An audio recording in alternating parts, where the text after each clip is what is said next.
Bem, meus amigos, a nossa publicação de hoje será sobre um país que está em voga aí no mundo, que é a Síria. A Síria é um país localizado no Oriente Médio, tem como capital a cidade de Damasco. Damasco é uma das cidades mais antigas do mundo e tem como segunda principal cidade a cidade de Alepo, que hoje encontra-se parcialmente arrasada. Muito bem, desde a década de 70, depois de um golpe militar, a família Assad, ela governa ditatorialmente esse país.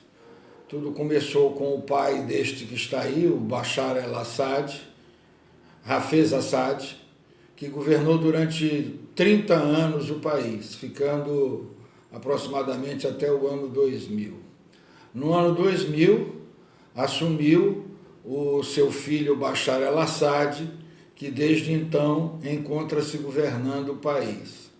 Pensava-se que ao Assad assumir o cargo de presidente do país, as reformas políticas, a democratização iria acontecer na Síria, porque Assad havia estudado medicina, ele é médico oftalmologista, em universidades europeias, inclusive clinicando na Europa.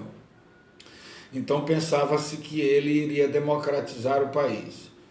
Mas a ânsia de poder, a gente sabe que o poder seduz, temos exemplos categóricos disto aqui no Brasil, fez com que ele se tornasse um ditador ainda mais sanguinário do que o seu pai. Então o Assad, o filho, Bashar, ele já está há cerca de 18 anos no poder.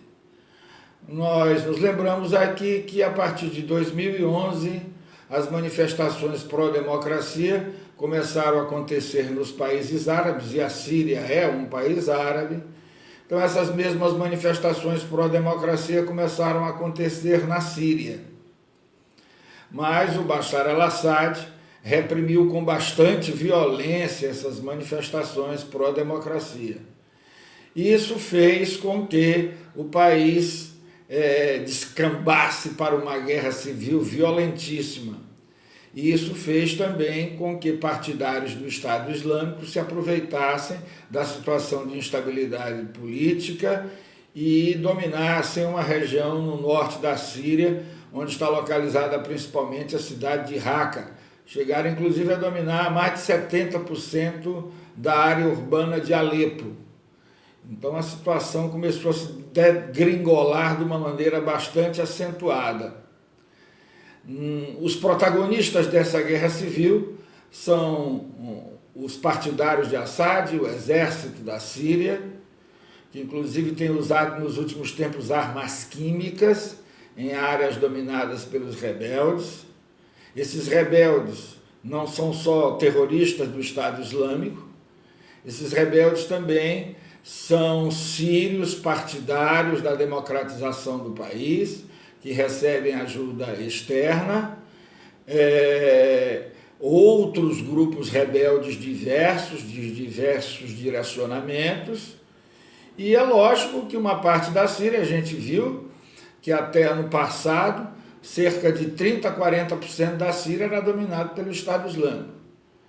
Mas com a entrada ao lado da Síria, do governo sírio, do governo de Assad, da Rússia, o governo de Assad, de Bashar al-Assad, que dominava pequena parte do país, se recuperou e hoje já domina quase que todo o país. A entrada da Rússia na guerra contribuiu sobremaneira para que Assad retomasse as rédeas do poder.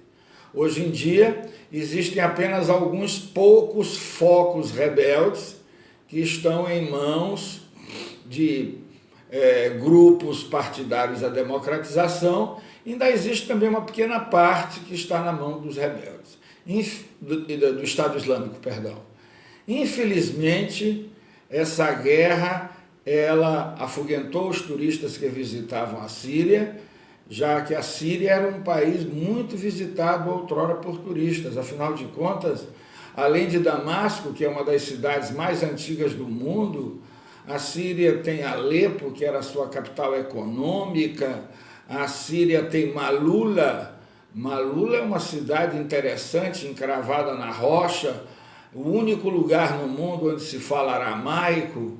Na Síria nós iríamos encontrar ainda, vamos encontrar ainda, quer dizer, eu diria iríamos porque o Estado Islâmico dominou essa região e destruiu praticamente quase que todas as ruínas romanas de Palmira. Os romanos também estiveram pela Síria e dominaram essa região de Palmira, que foi destruída parcialmente pelo Estado Islâmico.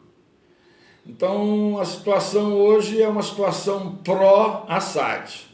Então, é isso mais ou menos que acontece na Síria. Teríamos muito mais nuances para falar aqui nessa nossa postagem, mas o nosso tempo é um tanto quanto escasso. Bom dia a todos.